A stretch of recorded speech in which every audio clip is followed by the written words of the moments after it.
Gusto kong malaman mo na nagdadalang tawa ko. At ikaw yung ama nito. Wala akong anak na disgrasyada! Lumayas sa mamahay ito! Sa akin ka na lang muna tumira. At least, magagabayan kita. Eh, Bes, ito na yung pera, pang bayad mo sa tuition mo. saan mo to kinuha? Malaking responsibilidad yan. Hindi basta-bastang mag-alaga ng buntis.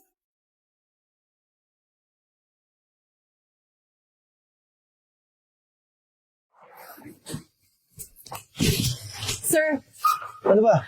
mag-usap naman tayo. Ano ba pag-uusapan natin? Parating na yung asawa ko eh.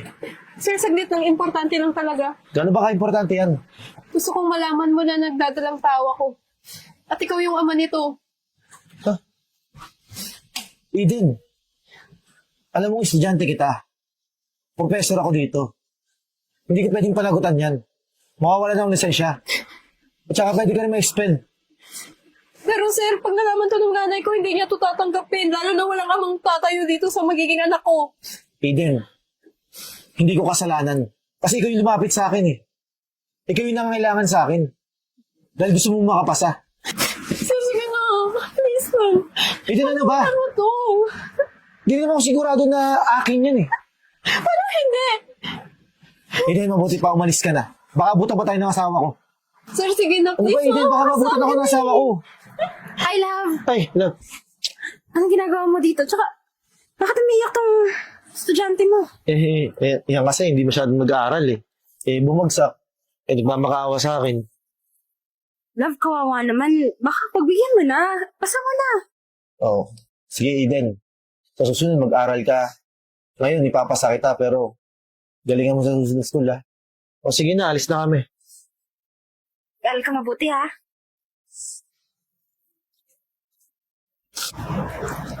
Bes, kumusta ka na? Nasabi mo na ba kayo sa'yo? Oo, nasabi ko na. Ano sabi? Hindi niya tanggap eh. Tsaka may asawa siya. Takot din siyang mawala ng lisensya. Tsaka ayaw niya ako ma-expel sa school. Anong gagawin ko ngayon?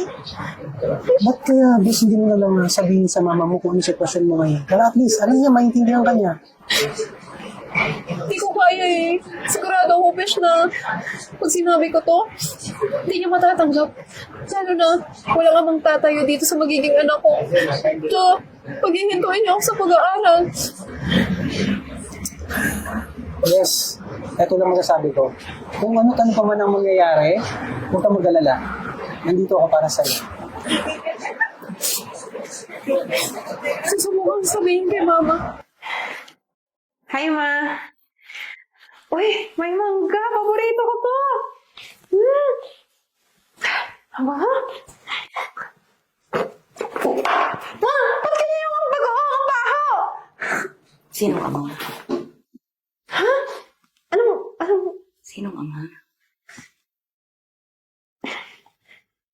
Ma, Sinong ama? Nagkulang ba ako ng pangaral sa'yo? Ha? Wala akong anak na disgrasyada! Lumayas sa mamahay ito!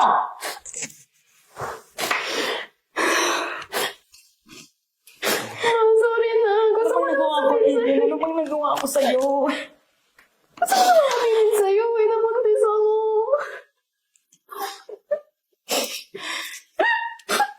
Sorry na. Sino ang ama? Bakit ayaw mo sabihin? Sino ang ama? Ayaw yung panagot na rin. Masuri na nga eh. Gusto ko na maaminin sa'yo na buntis ako. Pagkano mo ba hindi ko napapansin? Nang isang linggo pa! Kaya niledi ko na yung gamit mo para lumayas ka sa mamamahay na to! Kaya niledi ko na lumayas ka sa mamamahay na to! Ayaw ko makita kung mumukha mo, naintindihan mo? Lumayas ka!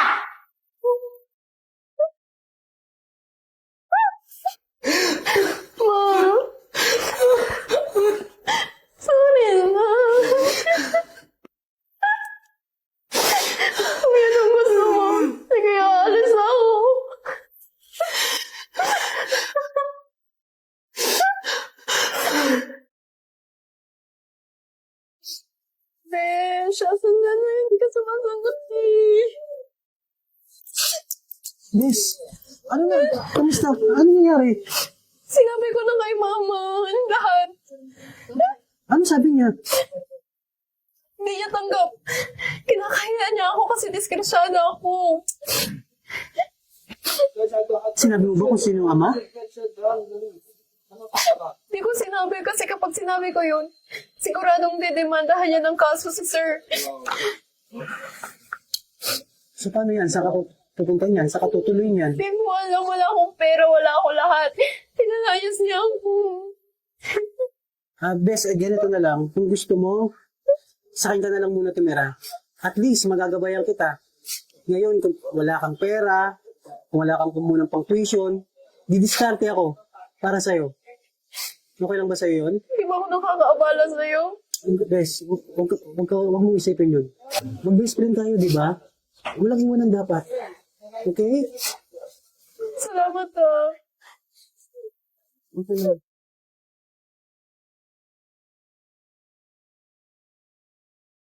Eden, Bes. Ngayon, Bes, dito ka muna sa bahay, ha? Huwag ka mag-alala. Ang room mo, inaayos ko na. Pati yung pangangailangan mo ako nadidiskarte nun, ha? Basta huwag ka na lang mag-isip na kung ano-ano, okay? Pero sigurado ka ba hindi ako makakaabala dito? Oo naman, syempre. Mag-best friend tayo, di ba? So, kailangan walang iwanan. Sige. Carl, Ate, sino siya? si Eden pala. Eden. Bakit parang ang dami yata ang dalang gamit? Kasi, ate, buntis si Eden. Buntis. Ikaw ang ama? Kasi ate, hindi kasi siya pinanagutan. Tapos, pinalayas pa siya ng nanay niya. So, wala siyang matutuluyan. Kaya, nag-decide muna ako na dito muna siya magstay. Kaya ikaw nagpapakatanga. Hindi naman pala ikaw yung ama eh. Bakit mo pa kinagkopyan dito? Nagdagdag ka pa ng palamunin dito sa bahay? Ate, baka nakakalimutan mo. Ako ang nagpapaaral sa sarili ko. At alam ko at kaya kong dumiskarte para kay Eden. Alam kong kaya mo. At walang tumutulong sa'yo. Concern lang ako sa'yo bilang kapatid mo. Kasi alam mo, malaking responsibilidad yan. Hindi basta-bastang mag-alaga ng buntis. Mamaya, ikaw yung paakuin ng pinagbubuntis niya. Kaya ikaw, Carl, mag-isip-isip ka habang maaga pa. Carl, sigurado ba? Nandito muna ako. Siguro alis na lang ako. Hindi, Eden. Hindi naman welcome ako dito sa ate mo eh. Hindi. Basta ang sinabi ko, dito ka mag-stay at mag-best friend tayo. So, hindi kita papabayaan. Okay? O, tara na. Hatid kita sa room mo. Eden. Ay, Best. Ito na yung pera. Ang bayad mo sa tuition mo. saan mo to kinuha? Huwag ka mag-alala. Okay na yan. Dumiskarte ako. Sigurado ka ha? Oo. Tara na. Magbayad ka na tayo. Sige. Eden. Mamaya pala, after school, meron kang check-up para sa baby mo. Carl, hindi na muna ngayon. Wala pa kasi akong pera eh. Ano ka ba? Sagot ko na. Diskarte ko na to. Ako na bahala, okay? Best friend tayo eh. Nahiya na ako sa'yo eh. Dami mo nang natulong sa akin. Huwag ka na mahiya. Okay lang. Okay? Sige, mamaya.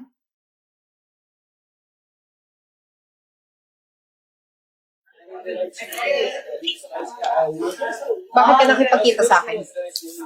Eden, di na ako papaligoy-ligoy pa. Nakipagkita kami para sa bata. Anong ibig mong sabihin? Nag-usap na kami ng asawa ko.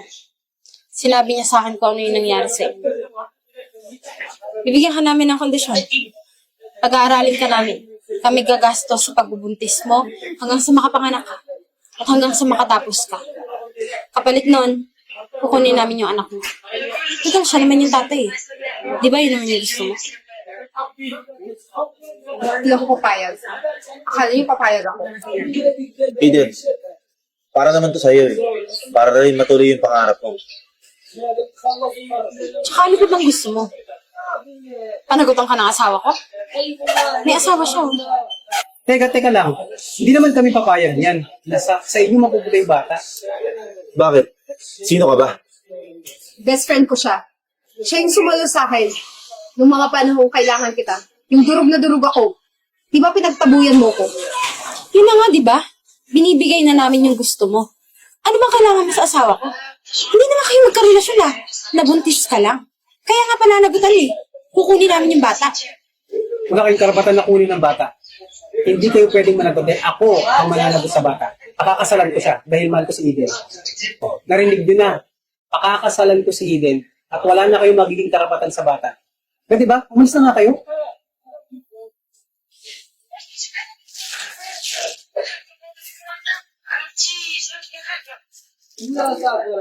Girl, totoo ba yung sinabi mo? Nakakuin ko ang anak mo? Hindi. Na mahal mo ko. Oo naman. Eden, hindi mo ba nahalata? Dati pa man. Mahal na kita. Hindi ko lang masabi sa'yo kasi baka mamaya masira yung pagiging mag-best friend natin. Carl, salamat ha.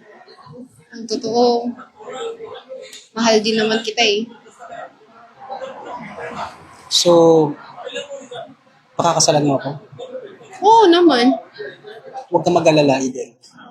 Bubuo tayo ng pamilya. Ako ang magiging ama ng anak mo. Magiging masaya tayo. Hindi ka na mag-iisa. Mahal kita, Eden. Mahal din kita, Carl.